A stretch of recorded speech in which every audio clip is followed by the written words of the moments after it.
അതിനാൽ വിശ്വാസമുള്ളവരാണ് അബ്രാഹത്തിന്റെ മക്കൾ എന്ന് നിങ്ങൾ മനസ്സിലാക്കണം. വിജാതീയരെ വിശ്വാസം വഴി ദൈവം നീതീകരിക്കുമെന്ന് മുൻകൂട്ടി കണ്ടുകൊണ്ട് വിശുദ്ധ ഗ്രന്ഥം നിന്നിൽ ജനതകളെല്ലാം അനുഗ്രഹീതരാകും എന്ന സദ്വാർത്ത നേരത്തെ തന്നെ അബ്രാഹത്തെ അറിയിച്ചിട്ടുണ്ട്. ആകയാൽ വിശ്വാസമുള്ളവർ വിശ്വാസിയായ അബ്രാഹത്തോടൊത്ത് അനുഗ്രഹം പ്രാപിക്കുന്നു.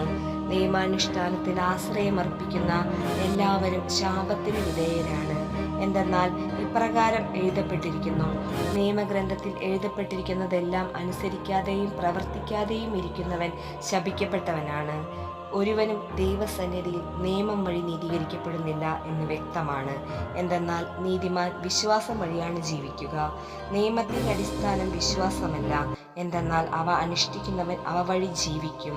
ക്രിസ്തു നമ്മെ പ്രതി ശപിക്കപ്പെട്ടവനായി തീർന്നുകൊണ്ട് നിയമത്തിന്റെ ശാപത്തിൽ നിന്ന് നമ്മെ രക്ഷിച്ചു. എന്തെന്നാൽ മരത്തിൽ തൂക്കപ്പെടുന്നവൻ ശപിക്കപ്പെട്ടവനാണെന്ന് എഴുതിയിരിക്കുന്നു. അബ്രാഹത്തിന് ലഭിച്ച അനുഗ്രഹം യേശുക്രിസ്തു വഴി വിജാതീയരിലേക്കും വ്യാപിക്കേണ്ടതിനും ആത്മാവിന്റെ വാഗ്ദാനം വിശ്വാസം വഴി നമ്മൾ പ്രാപിക്കേണ്ടതിനുമാണ് ഇപ്രകാരം സംഭവിച്ചത്.